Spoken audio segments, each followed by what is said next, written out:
All right. Hello and welcome, everyone. So, Protea has received some changes as of yesterday, and they are quite impactful, so we're going to go over them. They touch all of her abilities, so let's just jump into this, and then we will get to the new build for her. So, going over them in order, Grenade Fan. So, the duration of both grenades was increased by 3 seconds. Positive change overall. Probably really not necessary, but much appreciated. Shrapnel Vortex Grenade. This has had its damage doubled. Not really impactful. Doesn't really matter. Shield Satellites has an additional grenade now, which is nice because throwing it once is enough for everyone in the entire party. Good stuff there. But also just generally also a buff for this ability, so there are more shield grenades sitting around for whenever you need them. Good stuff all around. Nice buffs. Blaze Artillery, the ability that really needed buffs, gets them. This no longer has a maximum amount of ammo it can fire. It has a raw duration. So if it's not firing, it will still stick around for its full duration. And its multiplier is now unbounded so that it can deal damage to much higher level enemies. What I mean by that is it gets plus 100% damage every single time it hits an enemy when it shoots. I've seen this thing get into the 20s in terms of damage. Whenever you're adding that much damage to this, it actually becomes pretty significant for the most part of levels that you're going to see in Warframe. It's effective even up to level 150. Especially on fodder, although heavies can take a few shots. So, yeah, much better. It is, of course, going to struggle past that point, but most things in Warframe are going to struggle past that point. So I think this ability is quite good now, but is usually going to be supplemented by good weaponry.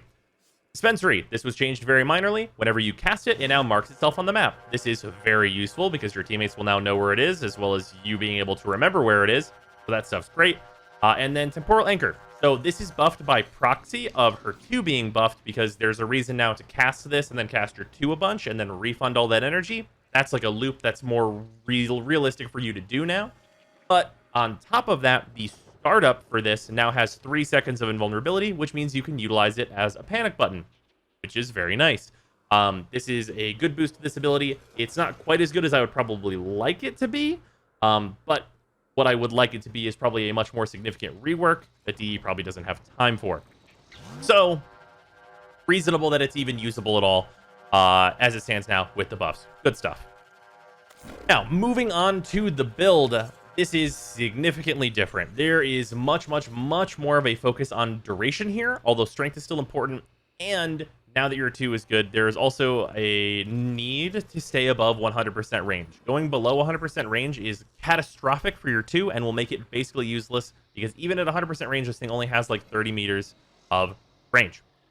With that, it is totally valid to put 2 more Forma into this Warframe and put Constitution instead of Augur Message or instead of Streamline, if you so choose, and to switch Mobilize to Cunning Drift. I think that's super valid.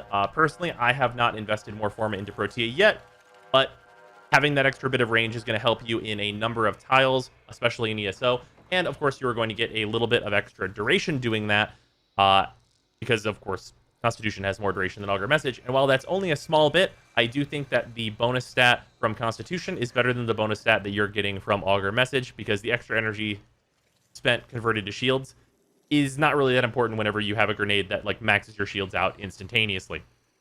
Anyway, let's move on. We're going to do 2 things. And also worth noting before we get into that, I do have the Piranha Prime on this build, and I do think that the Pistolier Piranha Prime is very appropriate for Protea and is probably the best secondary choice for her. However, I'm not going to use it in this test as it can definitely do both of these tests completely by itself. If you want to know more about this, I do have a YOG use on it that was released quite recently. Moving on, we are just going to use the Core Tac because as it is pretty solid. We're going to do 2 tests. We are going to do 1 level 80 test and then 1 level 150 test to show that her 2 can still do damage, basically. So, always throw out this. We're going to throw out this. Hit 4. And then we're going to cast it. You can see this will chunk pretty well through these guys while we rewind. And the gunners are over here. You can see it ramp up in damage pretty considerably. The constant heat tracks also really help with its ability to get through these enemies. And of course, heat just being a good element is also a huge bonus there. So yeah, super reasonable to do. She is now a Warframe that is adept at kind of just setting up a base, because you plop your 3 down, and that is the location that is now your home. After plopping this down with this much duration, it's pretty much the zone that you can go back to for infinite energy whenever you want, and this is especially true whenever you have Energize. Without Energize, though, it's still perfectly sustainable, just not as easily. With that, let's jump this up to level 150. Not 175, 150. And we'll see that there's a little bit more danger here. You're probably going to want to spam your 1 a bit more at these kinds of levels, but it's still very, very doable. You're still going to want your 3 set up, but you're going to want, like, kind of your full host of your 4. Also, you're probably going to want to actually use your 4's nuke a little bit more, as it still does do damage whenever coming out of it. Yeah, for the most part, not a huge change in how things are handled. Against these enemies in particular, though, you'll notice it takes considerably longer to shred them. But the fact that it can do it at all is impressive, because previously these enemies were basically completely immune to her turrets. But yeah, that's where Protea's at now. A significant improvement. Also, as a small side note, because I just remembered I did not say anything about it, her dodge roll was minorly changed. It is now longer, but goes considerably further. And I think this is an improvement to her roll overall. It is very, very nice.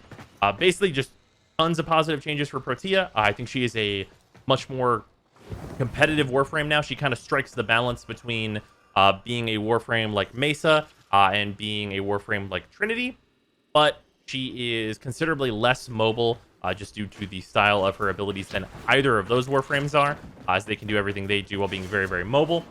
But if you're in any kind of a mission where you can mostly just hang out in kind of one area, she's still perfectly serviceable, with just having to check in on her 3 every once in a while to grab some energy if she's running low. But yeah, great changes. Really good to see DE boost Protea up a bit. I feel like this puts her in a pretty solid spot. And I'm kind of wavering between calling her a very low A rank Warframe or maybe a very high B rank Warframe. But yeah, great stuff overall. Really enjoying new Protea. And that's going to do it for today's video. I will see you guys tomorrow.